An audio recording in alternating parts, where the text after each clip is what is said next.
Good afternoon, everyone. I'll do the last update for the year, probably my last trading day I've had for the year as well. And let's put it this way, the volatility really has come back. Maybe it's a bit of thin volumes, exaggerating a lot of the moves, but the range is starting to become a lot bigger than they were, and it's just been it's been quite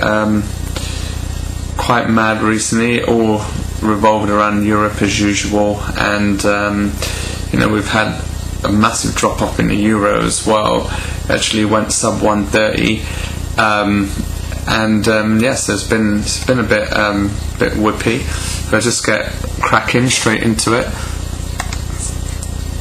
If we first look at the Bund, and this is a 60-minute chart, and as you can see, after coming off from the highs that we had a few weeks back, we've just been in a channel, slightly expanding channel upwards, as you can see, and it's just been bouncing off this channel range pretty well, and we had a false breakout here, which it came back, and then we had another sort of little breakout at this point here too, but it's now come back into this channel.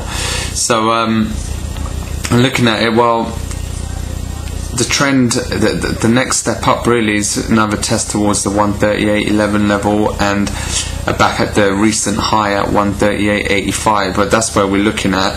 But if we can't hold this channel, then I guess the downside move that we're looking at right now is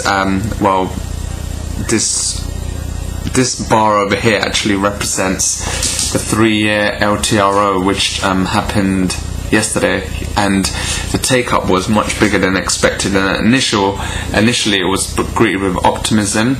The euro spiked, the Bund went lower, Schatz went lower, but then it started to creep into people's mind that, okay, 290 billion was expected, but over 490 billion was taken up in the 3-year LTRO. Now, what does that sort of bode for the health of the banks, and why is that much needed?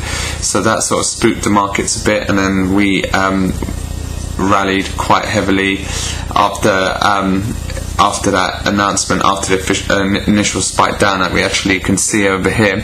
Actually went down from 137.22 down to 136.69. And I'll actually look at it on a shorter time frame as well in a bit.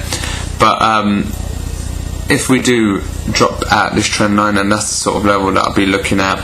And if we look at the Fibonacci retracement level from this whole move upwards, so from 132.92 all the way up to 138.85, at 38.2 retracement we're looking at 136.58, and then at 50% we're looking at 135.86. So these are potential levels where we might face some type of support, and we could have little bounces off there. Might be a good level to base the trading direction on, around those levels. So if I now look at the FTSE, it's pretty much the inverse of the Bund, where right now in the Bund, as you can see, we've got a trend, an expanding range going upwards.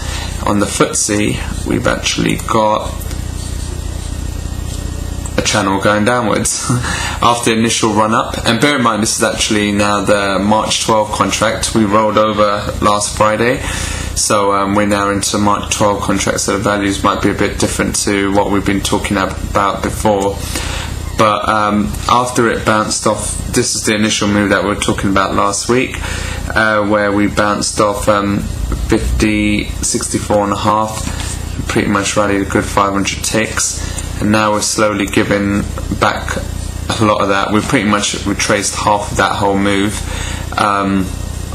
and now, as you can see, we sort of topped at 55.89, and then we've just been in a very choppy up and down range. The market's been up 100, up, down, up, down, up, down every day, depending out of the news coming out of Europe, coupled with good data coming out of the States, and that's pretty much what we've been getting, and a lot of exaggerated moves as well from the thin volume coming up to Christmas.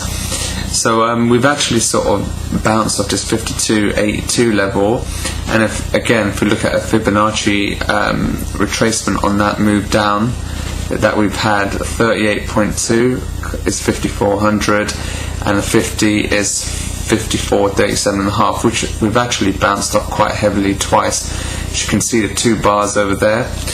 Go to a shorter time frame, you can maybe see it easier. Bounced over here, and here's the 50 retracement where we had two bars that tested it, came twice and actually three times pretty much, and then we came off down quite strong, came down over 100 points off that, and now we're sort of just meandering sideways, and I think it'll be difficult to tell which way it's going to go. It all depends, light volume, what fund has got to do what. It'll probably be easy to push up these markets with the thin volumes, but at the same time it'll probably be easy to push it down as well.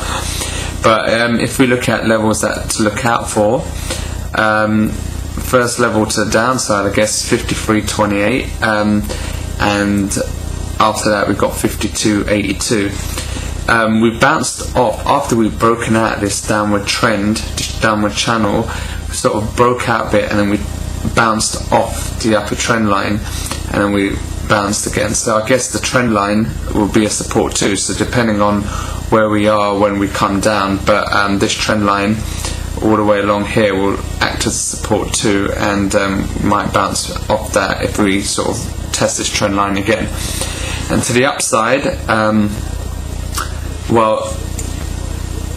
looking at the Fibonacci's, 61.8 is at 54.37.5, and then we've got the actual high of the move, which is at 55.89. So that's the sort of levels and looking up to the upside. If we see what's actually been happening today, just expand this.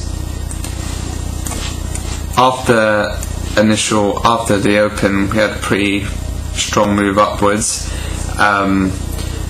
Sort of rallied up a good 60-70 points, and then since then we've just been treading sideways in a 20-point range, and then since 10 o'clock till literally just now, as you can see, just been churning up and down in a 10, 12, 13 tick range, low volumes, just sideways treading, and right now we're just sort of broken out of this little range that we have, and now we've pushed out below it.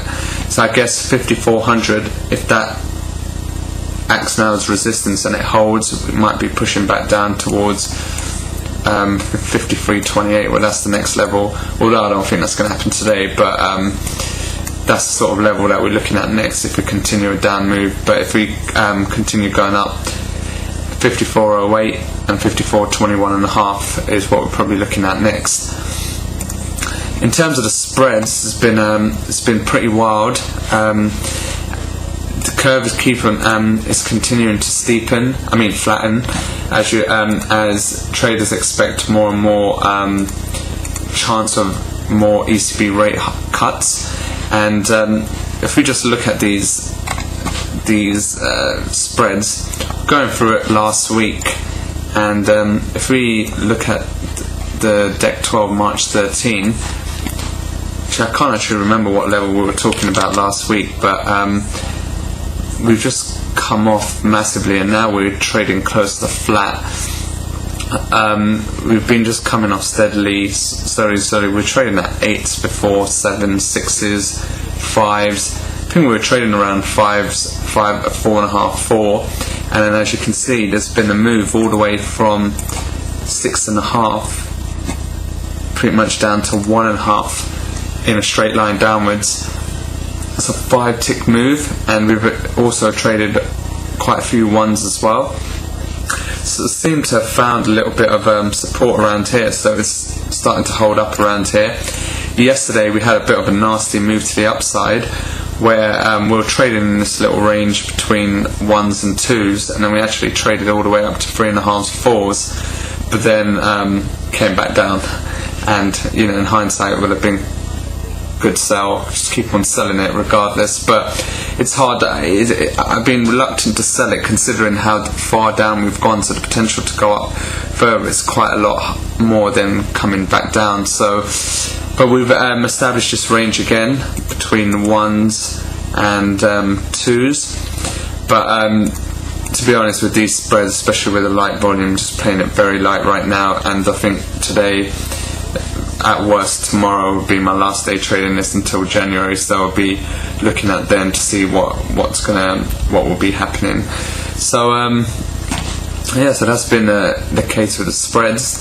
It's been a very eventful year, and there's been plenty of opportunities, but it's been difficult as well. It hasn't been easy opportunities, but you just have to just keep on hanging in there.